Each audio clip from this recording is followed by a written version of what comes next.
On March 5, 1943, in a dusty headquarters in Tunisia, Major General Lloyd Fredendall faced Supreme Allied Commander Dwight D. Eisenhower. The air was thick with tension as Eisenhower delivered the blow. Fredendall was out, relieved of command over the U.S. II Corps right then and there. His successor, the hard-charging Major General George S. Patton Jr., would arrive the next day to take the reins. Fredendall was to pack up and head back, first to Algiers, then straight to Washington. No written orders, just a firm verbal directive, laced with unspoken judgment. Eisenhower didn't spell out the reasons. They hung heavy in the silence. Just 2 weeks prior, Fredendall's forces had crumbled at Kasserine Pass, marking the most humiliating U.S. setback in North Africa. Over 6,500 American casualties, around 300 killed, 3,000 wounded, and another 3,000 captured or missing, plus 183 tanks shredded or abandoned. Units had dissolved into chaos, fleeing under fire. Fredendall had pointed fingers everywhere, at his officers' blunders, faulty intel, raw recruits cracking under pressure. But Eisenhower's move said it all. Those excuses didn't hold water. As Fredendall gathered his gear, a wave of dread hit him. His frontline days were done, and he figured his whole career was toast. Little did he know, the real surprise was waiting back home. Flashback to February 14, 1943. German Field Marshal Erwin Rommel, the Desert Fox, launched a ferocious assault through Kasserine Pass in central Tunisia. His goal?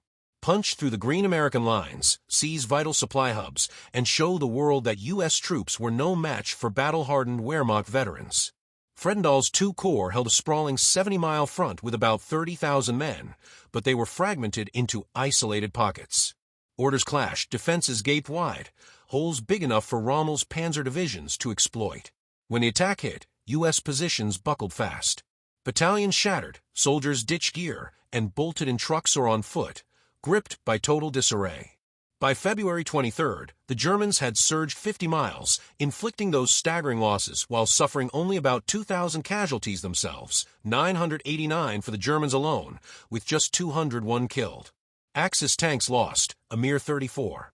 This wasn't just a defeat, it ranked among the U.S. Army's darkest moments in the war. And where was Fredendall during the storm? Holed up in a fortified command post carved into a canyon wall, 70 miles behind the lines. For weeks, he diverted a full engineer company to blast out this underground lair from solid rock, complete with bomb-proof chambers and clear sightlines, while his troops scraped shallow foxholes in the icy mud, exposed to Rommel's deadly 88mm guns ripping through their thin-skinned tanks. Fredendall issued cryptic commands over the phone, like "go the limit" and then a hair beyond, to officers he'd barely met, never venturing forward to see the fight himself. When Eisenhower toured the wreckage on February 20th, the site sealed it. This commander had to go, fast before more lives were wasted. Enter George Patton, touching down in Tunisia on March 6, 1943. Fresh from Morocco, he'd gotten the urgent call from Eisenhower, seize II Corps. Turn it around. Now. Patton stormed in with his signature flair, gleaming boots, pearl-handled revolvers, and a fury that could melt steel. He wasted no time, inspecting every unit, axing underperformers on the spot, cracking down on sloppy uniforms that Fredendall had let slide. He hit the front lines Fredendall had ignored, instilling iron discipline. In mere weeks, the Corps transformed. Chaos gave way to order, passive hunkering to bold patrols. The same battered troops who fled at Kasserine now halted German probes and scored wins. The difference? Leadership alone. Patton's diary scorched Fredendall's setup as the most abysmal he'd witnessed: the lavish bunker, dispersed forces, zero presence up front. It screamed negligence. Yet as Patton rebuilt, Fredendall was already airborne, bound for Algiers and then D.C., with whispers of his fate fading into the background.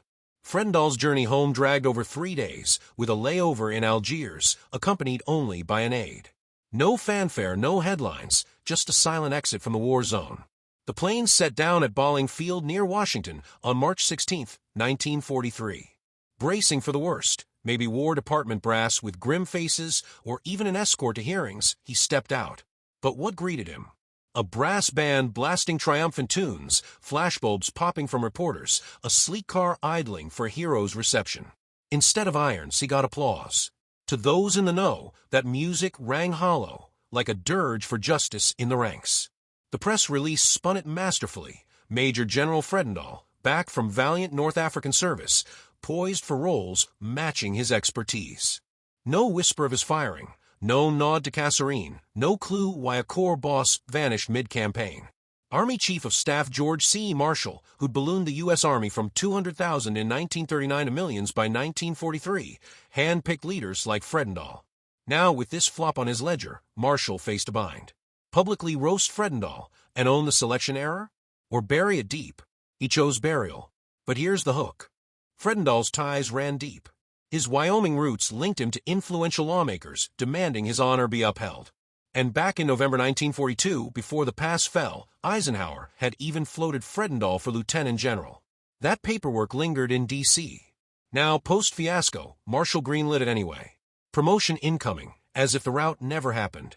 June 1, 1943, Fredendall pinned on his third star at the War Department, Marshall himself doing the honors amid pomp. The citation lauded his African command, tactical insights against the Germans, zero mention of the relief or the bloodbath. Now he matched Patton's rank, the fixer equaling the fumbler. Word hit Tunisia like a grenade. Officers who'd endured Fredendall's mess stared at stars and stripes in rage. Picture a gritty sergeant from the 1st Armored Division, thumbing through the paper in a makeshift camp, the face of the man whose orders doomed buddies, now gleaming with extra brass. It wasn't advancement. It was a slap to every grave at the pass. Patton fumed hardest, having just court-martialed lesser offenders for echoes of Fredendall's sins, scattered deployments, remote commanding. His reward? A plush desk job. Fredendall landed at 2nd Army in Memphis, Tennessee, a stateside training outfit, far from bullets. No more combat for him. Letters poured into D.C. from the front. How does the disaster's architect get bumped up while we grind on? Marshall's replies? Boilerplate. His record stands, assignment fits his skills, decisions serve the Army. Unsaid truth, Fredendall's shield was politics. His father had mentored under Wyoming Senator Francis E. Warren, Pershing's father-in-law. Marshall, once Pershing's aide, couldn't torch a man woven into that web without backlash. Congressional allies hinted at probes if Fredendall faced disgrace, risking scrutiny of the whole rushed mobilization, green troops, unproven tactics. Better promote, sideline, and hush it. The Army's image stayed shiny, no scandals erupted. The irony stung sharper against others' fates. Take Major General Orlando Ward, head of the 1st Armored Division at Kasserine. He balked at Fredendall's scattershot orders, warning the 70-mile sprawl was suicide. Overruled, his units got picked apart as predicted. Ward hustled between posts, scrambling to hold the line. Post-battle, Patton relieved him in late March 1943, deeming him shell-shocked and overly timid from the trauma. Ward shuffled to artillery chief back home, only returning to combat with the 20th Armored in 1945. His arc stalled while Fredendall soared. Lower ranks fared worse. Regimental leaders court-martialed for crumbling under impossible setups, no connections to save them. Patton see the Dwights, wrong heads rolling. The bungler lounges in Tennessee with stars, the salvagers get broken. Eisenhower, from afar, kept mum publicly, but fueled the veil. He'd urged the relief, dispatched Patton, grasped the incompetence. Yet he backed Marshall's spin, arguing a public flop would tank morale. No protests on the promotion, politics trumped principle. This molded his war, quiet axings, soft landings for failures, War Department handling the gloss. Survival over showdowns. Fredendall's real edge. That family nexus, Warren's pull got him West Point, Pershing's shadow loomed large. When disgrace loomed, calls flooded D.C., committees stirred. Marshall blinked, opting for quiet elevation to dodge broader exposés. Cynical? Absolutely. But it worked. Fredendall kept rank, pension, dignity.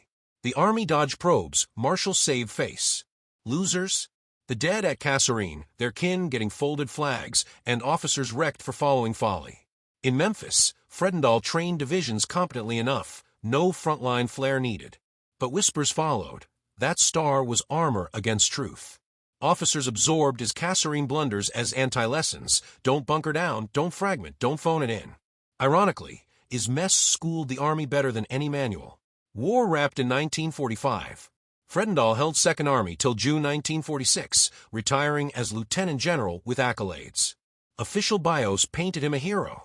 Kasserine footnotes blamed Rommel's genius or troop inexperience.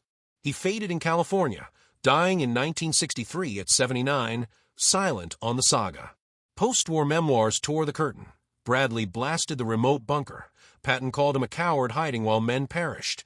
Eisenhower deemed the relief crystal clear. Marshall, in later chats, justified it as shielding the Army's prep flaws, raw forces versus elites. But the echo lingered, a system prizing ties over talent, where failure bought promotions if you knew the right doors. Those 6,500 American scars at Kasserine paid for a cover-up.